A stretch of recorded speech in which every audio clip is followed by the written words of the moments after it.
Hi friends, అందరికీ నమస్కారం. Welcome to Malathi family vlogs. ఎలా ఉన్నారు? అందరు బాగున్నారా? మేమైతే చాలా బాగున్నాం. మీరు కూడా బాగుండాలని మనస్ఫూర్తిగా కోరుకుంటున్నామండి. ఈరోజు వీడియో ఏంటంటే ఫ్రైలోకి వేసే కారాన్ని ఎలా ప్రిపేర్ చేయాలో చూపిస్తాను. అలాగే రసంలోకి మనం ఇంట్లోనే మసాలాని ప్రిపేర్ చేసుకొని వేసుకున్నట్లయితే చాలా టేస్టీగా ఉంటుంది. ఇప్పుడు ఆ మసాలాని కూడా ఎలా ప్రిపేర్ చేయాలనేది ఈ వీడియోలో రెండు చూపిస్తామండి. స్కిప్ చేయకుండా వీడియోని చూసినట్లయితే మీకు కూడా క్లియర్గా నేను ఎలా చేస్తున్నాను ఏంటి అనేది క్లియర్గా అర్థమవుతుంది. అండ్ ఇది ఇంట్లోనే ప్రిపేర్ చేసుకుంటే చాలా మంచి టేస్ట్ వస్తుంది. ఫ్రై కానీ రసం కానీ బయట రసం పొడి తీసుకొని చేసుకునేదానికన్నా ఇంట్లోనే ప్రిపేర్ చేసుకుంటే చాలా మంచి టేస్ట్ వస్తుందండి. సో మీరు కూడా తప్పకుండా ట్రై చేసి ఎలా వచ్చిందో వీటిని యూస్ చేసి మీరు ఫ్రై కానీ అలాగే రసం కానీ చేసుకున్నట్లయితే చాలా మంచి టేస్ట్ వస్తుంది. ఎలా వచ్చిందో కింద కామెంట్లో ఫీడ్బ్యాక్ తప్పకుండా ఇవ్వండి. ఇంకా లేట్ చేయకుండా వీడియోలోకి వెళ్ళిపోదాం.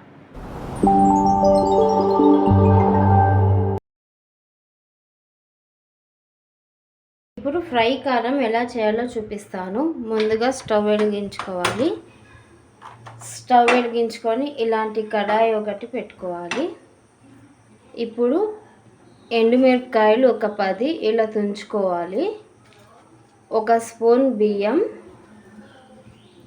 ఒక స్పూన్ పచ్చెనగపప్పు, ఈ మూడింటిని ఒకేసారి వేసుకోవాలి.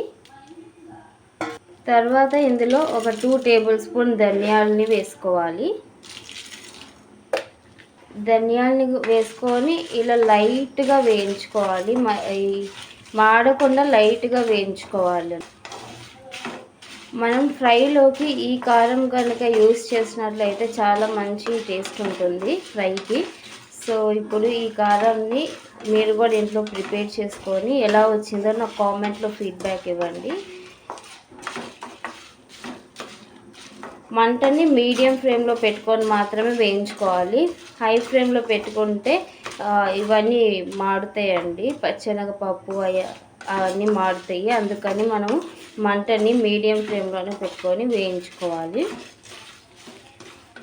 చూసారు కదా, ఇలా లైట్గా వేగితే సరిపోతుంది. ఇప్పుడు ఈ మిశ్రమం మొత్తాన్ని చల్లారించుకొని మిక్సీకి పట్టుకుందాము.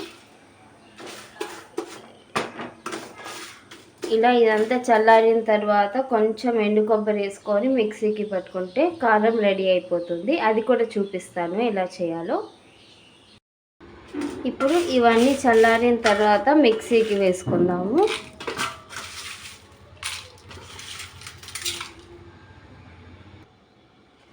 ఇలా మొత్తం వేసుకొని కొంచెం కొబ్బరి వేసుకోవాలండి. కొద్దిగా ఇలా కొంచెం కొబ్బరి వేసుకొని ఇప్పుడు దీన్ని గ్రైండ్ చేసుకొని పౌడర్ లాగా చేసుకోవాలి అండి. ఇలా పౌడర్ లాగా చేసుకోవాలి.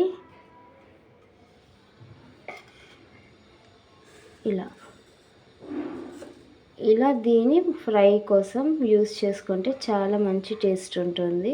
మేమైతే రెగ్యులర్గా ఇలానే ఫ్రైకి ఈ కారమే యూస్ చేస్తాము. సో మీరు కూడా ఇలానే యూస్ చేసి ఎలా వచ్చిందో నాకు కామెంట్లో ఫీడ్బ్యాక్ ఇవ్వండి. అంతేనండి, ఫ్రై కారం రెడీ అయిపోయింది.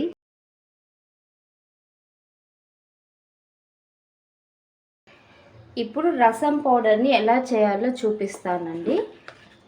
ఇంట్లోనే రసం పౌడర్ని చేసుకున్నట్లయితే చాలా మంచి టేస్ట్ వస్తుంది. రసంకి కూడా చాలా మంచి స్మెల్ వస్తుంది, టేస్ట్ కూడా వస్తుంది. అందుకోసం ఎలా చేయాలనేది చూపిస్తాను. ఇప్పుడు ముందుగా ఒక 4 టేబుల్ స్పూన్లు ధనియాలని వేసుకోవాలి.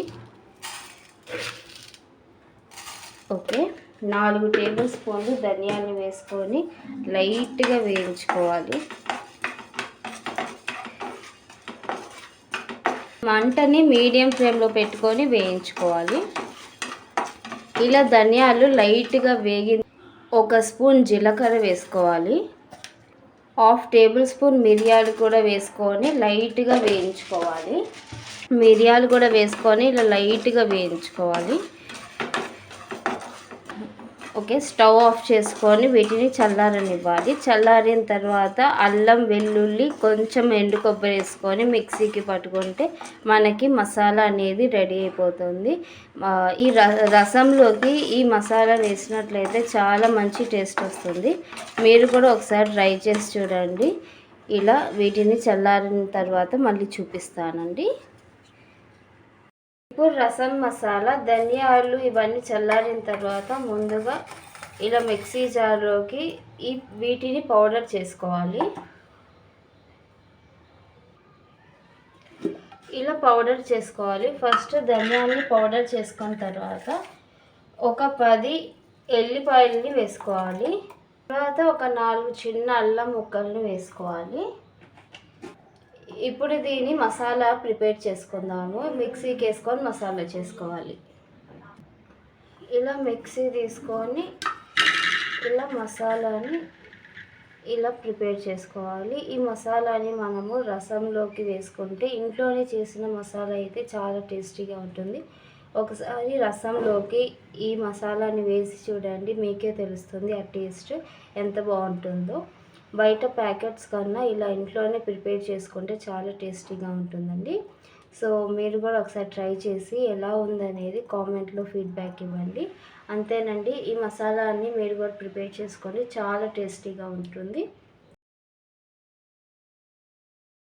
చూశారు కదా అండి, ఎలా చేయాలో, కారం కానీ మసాలా కానీ ఎలా చేయాలో చూశారు కదా అండి. సో మీరు కూడా ట్రై చేసి ఎలా ఉందనేది కింద కామెంట్లో ఫీడ్బ్యాక్ ఇవ్వండి. అండ్ మన వీడియో కనుక మీకు నచ్చినట్లయితే లైక్ చేయండి, షేర్ చేయండి, సబ్స్క్రైబ్ చేసుకోండి. నెక్స్ట్ వీడియోలో మళ్ళీ కలుద్దాం. Bye friends.